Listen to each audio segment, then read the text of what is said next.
I can't give you anything but love, baby. That's the only thing I've plenty of, baby. Dream a while, scheme a while, we're sure to find happiness.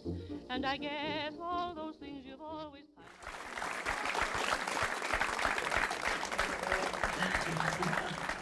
Let's talk a little bit about Preston Sturges. It was so unusual to have a writer-director at that time. How did that come about? Preston Sturges had become increasingly frustrated with the changes to his scripts by the time they went through production of the film being made. And he set the goal for himself to become a director so that his vision of the film from screenplay on could be fulfilled. And he started a grand tradition.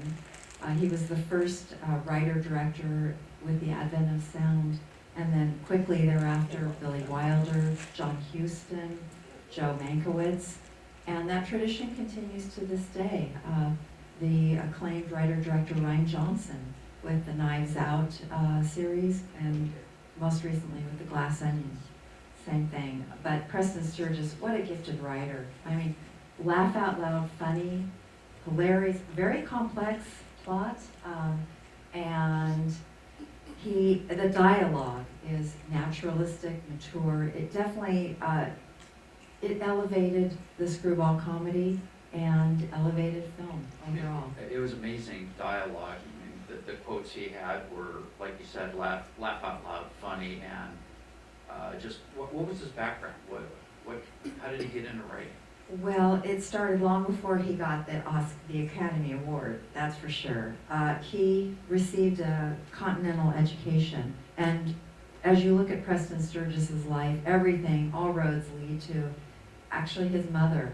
She was a bohemian, she was an artist, she was an entrepreneur, she was crazy ambitious, and she unfortunately came of age and lived at a time where women had very few opportunities and had very few avenues for financial independence. If you basically had two routes, inheritance or marriage. And she wasn't wealthy by family, so she did marry wealth. Her first husband, after she divorced, she took 2-year-old Preston to Paris to pursue a singing career. The singing career did not work out, but what did work out is she took her son all over Europe to museums, opera, plays, and just gave him such a rich international education. And from there, she came back to the United States. She married a financier, stock market related, and he put teenage Preston as a runner in the New York Stock Exchange. So he got a business background there. Her final husband was a wealthy merchant, and that allowed her the financial ability to open a cosmetics company. Again, Preston in his young 20s, he managed that cosmetic company for 8 years. And that's where he invented the kiss-proof lipstick, still in use today. What a Renaissance man, wow. Incredible. In addition to his wildly successful career writing and directing films, he also ran the very famous restaurant nightclub on the Sunset Strip called the Players Club for years. So he lived life large. Unfortunately, he died very young, 60 years old. Wow, what a loss. Yes. Just incredible dialogue. Compared to our other films and the ones we're going to be showing for the rest of the series here, where does this stand as a screwball comedy? It is certainly in the pantheon of the best screwball comedies. In the spectrum of physicality, it would be on the far end range, probably right next to Bringing Up Baby, which was earlier in our film series. But it has all the classic hallmarks of the best of screwball because it is so funny, and you have a screwball heroine who is on equal footing, if not one step ahead of everyone else, and who is not earnest, not heroic, but it's interesting because these characters are on a journey of self-discovery. The Henry Fonda character, Charles Pike, he thinks he's a master at cards. He's wrong. he's a mark, and he thinks... Love the palming of the card. That was so great. He thinks he has to marry within his high social class. He doesn't. Likewise, she thinks that she can manipulate and control this man without becoming emotionally involved with him. She's wrong on that count. So they have to earn each other. Tell us a little about Barbara Stanwyck's life.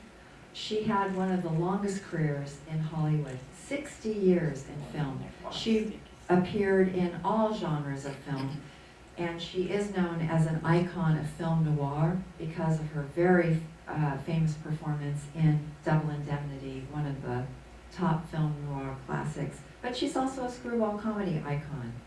Every role she appeared in, no matter what the genre, you see that fiery intelligence coming through.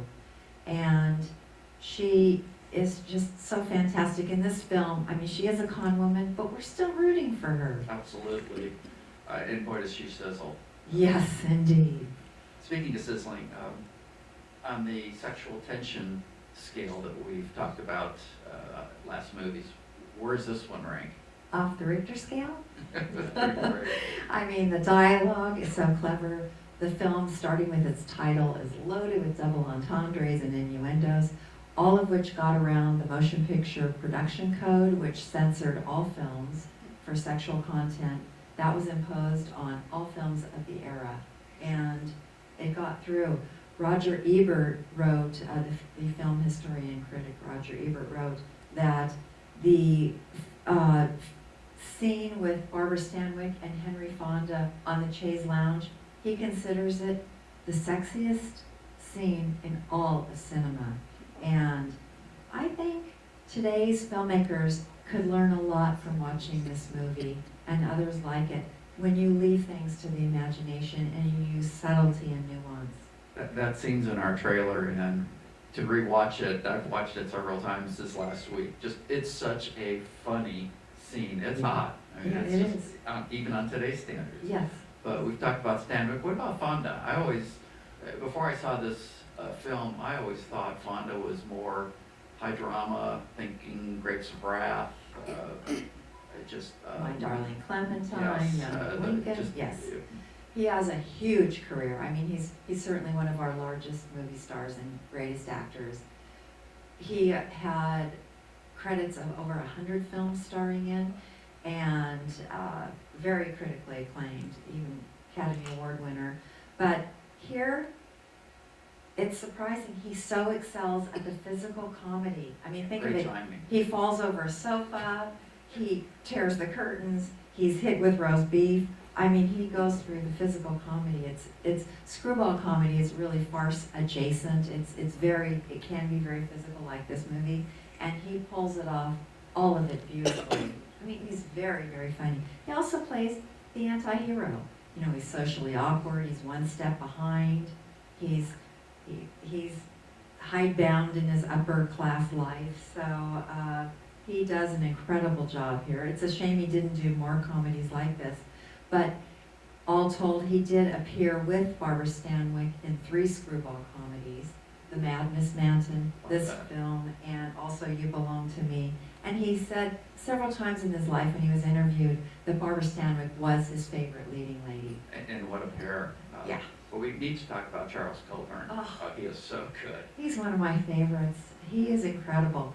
We talked earlier about how Preston Sturges was dead at 60. Well, Charles Coburn had already had, at 60 years old, a lengthy theatrical career. He was a widower, and he decided to try his hand at the movies at 60. Oh, what a late bloomer.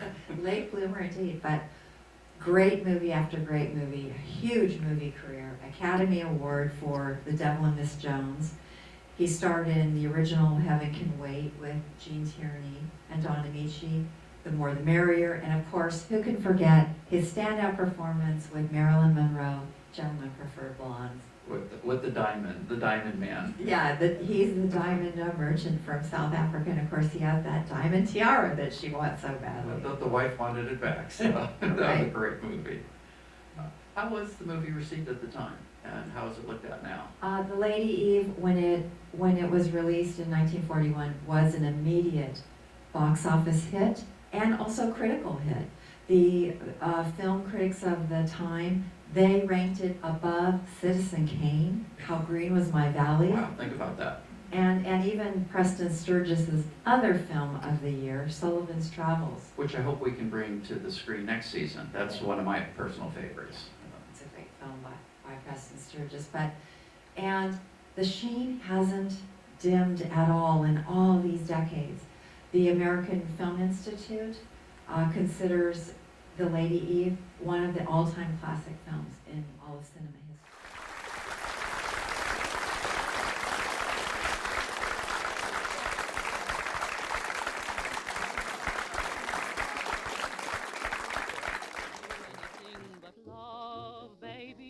That's the only thing I've plenty of, baby. Dream a while, scheme a while, we're sure to find happiness.